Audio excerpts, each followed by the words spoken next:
KSRTC ordinary ബസ്സിൽ സ്ത്രീകൾക്ക് സൗജന്യ യാത്ര ഇന്നു മുതൽ. പ്രിയദർശിനി പദ്ധതിയുടെ ഉദ്ഘാടനം രാവിലെ 8:30 തിരുവനന്തപുരത്ത്. തമ്പാനൂർ സെൻട്രൽ ഡിപ്പോയിൽ നിന്ന് മുഖ്യമന്ത്രിയും ജനപ്രതിനിധികളും ദർബാർ ഹാൾ വരെ യാത്ര ചെയ്യും. സ്ത്രീകൾക്കുള്ള സൗജന്യ യാത്ര 9 മണി മുതൽ.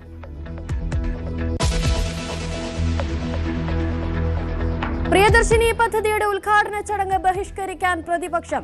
എല്ലാ കെഎസ്ആർടിസി ബസ്സിലും സൗജന്യ യാത്ര വാഗ്ദാനം പാലിക്കണമെന്ന ആവശ്യം. ശക്തമായ പ്രതിഷേധത്തിന് ബിജെപി. സെക്രട്ടേറിയറ്റിന് മുന്നിൽ ബസ് തടയാൻ മെൻസ് അസോസിയേഷൻ.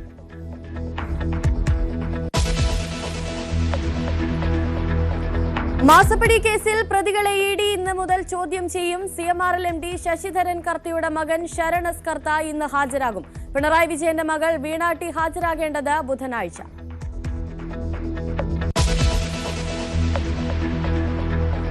സ്വർണ്ണക്കൊള്ള കേസ് പ്രതിയായ സിപിഎം നേതാവ് എ പത്മകുമാറിനെതിരായ പാർട്ടി നടപടി ഇന്ന്. നടപടി തീരുമാനിക്കാൻ പത്തനംതിട്ട ജില്ലാ കമ്മിറ്റി.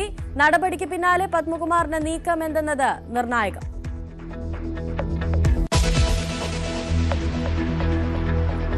കോഴിക്കോട് നിപ രോഗിയുടെ ആരോഗ്യനില അതീവ ഗുരുതരമായി തുടരുന്നു. ജാഗ്രതയിൽ അയവില്ല.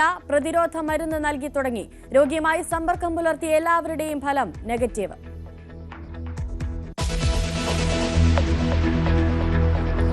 മലപ്പുറം വണ്ടൂർ കാപ്പിലിൽ 2 ബിജെപി പ്രവർത്തകർക്ക് വെട്ടേറ്റു. വെട്ടേറ്റത് കയ്യിൽ, പിന്നിൽ സിപിഎം എന്ന് ആരോപണം.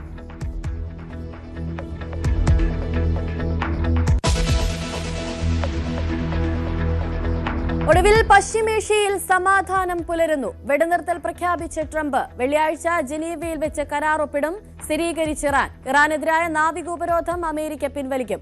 ഹോർമുസ് തുറക്കാനും തീരുമാനം.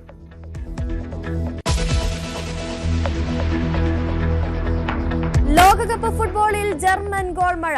ക്യൂറസോവയെ 7-1 തകർത്തു. നെതർലൻഡ്സിനെ സമനിലയിൽ തളച്ച് ജപ്പാൻ.